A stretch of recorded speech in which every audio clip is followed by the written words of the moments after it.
اعوذ باللہ من الشیطان الرجیم بسم اللہ الرحمن الرحیم وَإِذْ جَعَلْنَا اور جب ہم نے مقرر کیا البیت خانہ کعبہ کو مثابتاً اجتماع کی جگہ للناس لوگوں کے واسطے وَأَمْنًا اور جگہ امن کی وَاتَّخِذُوا اور بناؤ من مقام ابراہیم ابراہیم علیہ السلام کے کھڑے ہونے کی جگہ مصلی نماز کی جگہ وعاہدنا اور ہم نے حکم دیا الی ابراہیم و اسماعیل ابراہیم اور اسماعیل علیہم السلام کو ان یہ کہ طہرا پاک رکھو بیتیا میرے گھر کو للطائفین واسطے طواف کرنے والوں کے والعاکفین اور اعتکاف کرنے والوں کے والرکع السجود اور رکوع اور سجدہ کرنے والوں کے۔ سورہ بقرہ کی آیت نمبر 125 جو 15 رکوع کے درمیان میں سے پڑھی گئی۔ اس آیت کریمہ میں حضرت ابراہیم علیہ السلام کے تذکرے کے ضمن میں کعبہ شریف کا تذکرہ، بیت اللہ کا تذکرہ، حج بیت اللہ کا، طواف اور اعتکاف کا اور مقام ابراہیم کا تذکرہ ہے۔ اللہ جل جلالہ ارشاد فرماتے ہیں کہ کعبۃ اللہ کو ہم نے لوگوں کے جمع ہونے کی جگہ بنائی۔ دو صفات اللہ تعالیٰ نے بیان کی، ایک مثابۃ للناس اور دوسرا امنا۔ مثابہ کہتے ہیں ایسی جگہ کو جہاں بار بار آیا جائے۔ تو یہ تو ہمارے مشاہدے کی بات ہے کہ ایک شخص حج بیت اللہ کے لیے چلا گیا، عمرہ کرنے کے لیے چلا گیا، تو وہاں زیارات کرنے کے بعد جب وہ واپس آتا ہے تو اس کی لگن اور طلب اور دوبارہ حاضری کی تمنا وہ اور بڑھ جاتی ہے۔ تو یہی صفت ہے اس جگہ کی۔ اللہ رب العزت فرماتے ہیں کہ مثابۃ للناس، لوگ بار بار آتے ہیں، آئیں گے، ہم نے اس کو بار بار آنے کی جگہ، اسی طرح اجتماع کی جگہ۔ تو دیکھیں حج ہوتا ہے، پوری دنیا کے کونے کونے سے لوگ اتنا پیسہ خرچ کر کے، اتنے لمبے لمبے سفر کر کے اور پھر مشقتیں برداشت کر کے حج بیت اللہ کے لیے آتے ہیں، طواف کرتے ہیں، سعی کرتے ہیں، احرام کی پابندیوں کو برداشت کرتے ہیں، منا اور وہاں پر پھر رمی اور اس کے علاوہ قربانی وغیرہ، یہ سارے کے سارے اعمال کرتے ہیں۔ تو یہ اللہ رب العزت نے اس جگہ کو خصوصیت دی کہ لوگ دور دور سے آ کر یہاں پر حج کے واسطے جمع ہوتے ہیں۔ اسی طرح سارا سال عمرہ چلتا رہتا ہے، لوگ عمرہ کے لیے تشریف لاتے ہیں۔ وَأَمْنًا دوسری اس کی صفت یہ بیان کی کہ یہ جگہ امن کی ہے، یعنی مشرکین کا جب دور تھا، نبی علیہ السلام سے پہلے جہالت کا دور تھا، تو ایک دوسرے کے جانی دشمن بھی خانہ کعبہ کی حدود میں آ کر ایک دوسرے پر ہاتھ نہیں اٹھاتے تھے، گالم گلوچ نہیں کرتے تھے اور ایک دوسرے سے لڑائی جھگڑا نہیں کرتے تھے۔ اور آج بھی یہ ساری چیزیں وہاں پر موجود ہیں۔ انسان تو انسان، چرند پرند اور حیوانات تک کے شکار سے وہاں پر منع کیا گیا ہے۔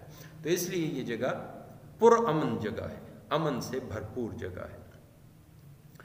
پھر اگلے ٹکڑے میں فرمایا وَاتَّخِذُوا مِن مَقَامِ إِبْرَاهِيمَ مُصَلًّى۔ مقام ابراہیم مفسرین فرماتے ہیں کہ یہ وہ پتھر ہے جو جنت سے لایا گیا تھا اور اس پر کھڑے ہو کر حضرت ابراہیم علیہ السلام نے خانہ کعبہ کی دیواروں کو بنایا تھا، تعمیر کیا تھا۔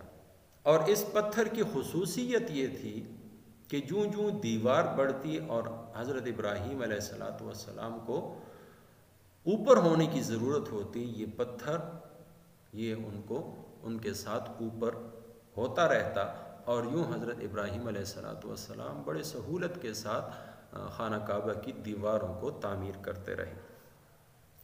اور پھر یہ جو مقام ہے، مقام ابراہیم یا یہ جو پتھر ہے، اس پر ابراہیم علیہ السلام کے قدموں کے نشانات ثبت ہو گئے تھے۔ روایات میں مختلف صحابہ سے یہ بات منقول ہے کہ انہوں نے ان نشانات کو دیکھا تھا، لیکن چونکہ پھر بعد میں لوگوں کا آنا جانا اور حج اور عمرے کے لیے آنا بہت زیادہ تھا، اس کو چھوا جاتا تھا، اس چھونے کے اثرات سے وہ نشانات بعد میں مٹ گئے۔ بہرحال یہ مقام ابراہیم ہے۔ اس آیت کے یہ جو ٹکڑا بیان کیا گیا ہے وَاتَّخِذُوا مِن مَّقَامِ إِبْرَاهِيمَ مُصَلًّى، اس کے بارے میں حضرت عمر رضی اللہ تعالیٰ کی ایک روایت ہے، وہ فرماتے ہیں کہ جب مکہ فتح ہوا اور نبی علیہ السلام نے اس جگہ کے بارے میں فرمایا کہ یہ مقام ابراہیم ہے اور اس کی طرف اس کو کعبہ بنانے کا، اس کو قبلہ بنانے کا حکم دیا گیا ہے، تو اس وقت حضرت عمر رضی اللہ تعالیٰ نے عرض کیا، یا رسول اللہ، میرا دل چاہتا ہے کہ یہاں پر 2 رکعت نفل کا پڑھوں۔ تو حضرت سرکار دو عالم صلی اللہ علیہ وسلم نے وحی کا انتظار کیا اور چند ہی لمحوں میں وحی نازل ہوئی، اور حضرت عمر کے بقول اللہ تعالیٰ نے میری اس بات میں میری موافقت کی، اور جیسے میں نے چاہا اللہ رب العزت نے آیت کا یہ ٹکڑا نازل کر کے یہ حکم دے دیا کہ جو بھی یہاں پر آئے تو مقام ابراہیم کے قریب آ کر 2 رکعت نفل ادا کرے۔ اس کے بعد فرمایا وَعَاهِدْنَا إِلَىٰ إِبْرَاهِيمَ وَإِسْمَاعِيلَ، عاہدنا کے ساتھ جب الہ آ گیا تو یہ امر کے معنی میں ہے، یعنی ہم نے حکم دیا ان دونوں حضرات کو، باپ اور بیٹے دونوں پیغمبر ہیں، ابراہیم علیہ السلام کو اور اسماعیل علیہ السلام کو۔ کس چیز کا حکم دیا؟ ان طہرا بیتیا، کہ میرے گھر کو پاک رکھو، ظاہری طور پر بھی باطنی طور پر بھی۔ ظاہری طور پر ہر قسم کی نجاست سے اور ہر قسم کی گندگی سے، اور باطنی طور پر ہر قسم کے کفر اور شرک سے اس جگہ کو پاک رکھو۔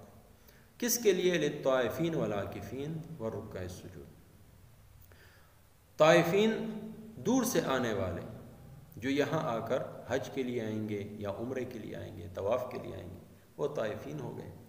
عاکفین وہاں کے جو باشندے ہیں، وہاں کے جو رہنے والے ہیں ان کے لیے، اور والرکع السجود جو وہاں کے نمازی ہیں، یعنی ان تینوں قسم کے لوگوں کے لیے اس گھر کو پاک رکھو، صاف ستھرا رکھو، تاکہ یہ لوگ یہاں پر آ کر امن اور سکون کے ساتھ اور روحانیت کے ماحول میں اللہ جل جلالہ کی عبادت کر سکیں۔ مقام ابراہیم یہ وہی جگہ ہے کہ جہاں پر کھڑے ہو کر حضرت ابراہیم علیہ السلام نے خانہ کعبہ کی تعمیر کے بعد آواز لگائی تھی کہ اے لوگو، اللہ کے گھر کی طرف آؤ، حج کے ارادے سے، عمرے کے ارادے سے، طواف کے ارادے سے۔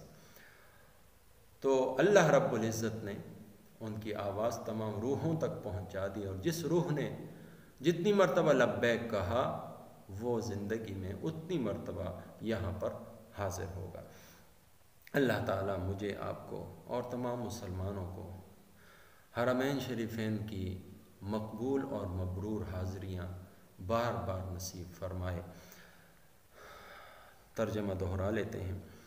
وَإِذْ جَعَلْنَا، اور جب ہم نے مقرر کیا، البیت، خانہ کعبہ کو، مَثَابَةً لِلنَّاسِ، اجتماع کی جگہ لوگوں کے واسطے، وَأَمْنًا، اور امن کی جگہ، وَاتَّخِذُوا، اور بناؤ، مِن مقام ابراہیم، ابراہیم کے کھڑے ہونے کی جگہ کو مصلی نماز کی جگہ، وعہدنا اور حکم کیا ہم نے الی ابراہیم و اسماعیل ابراہیم اور اسماعیل علیہم السلام کو ان طہرا یہ کہ پاک رکھو بیتیا میرے گھر کو، للطائفین واسطے طواف کرنے والوں کے، والعاکفین اور اعتکاف کرنے والوں کے، والرکع السجود اور رکوع سجدے کرنے والوں کے۔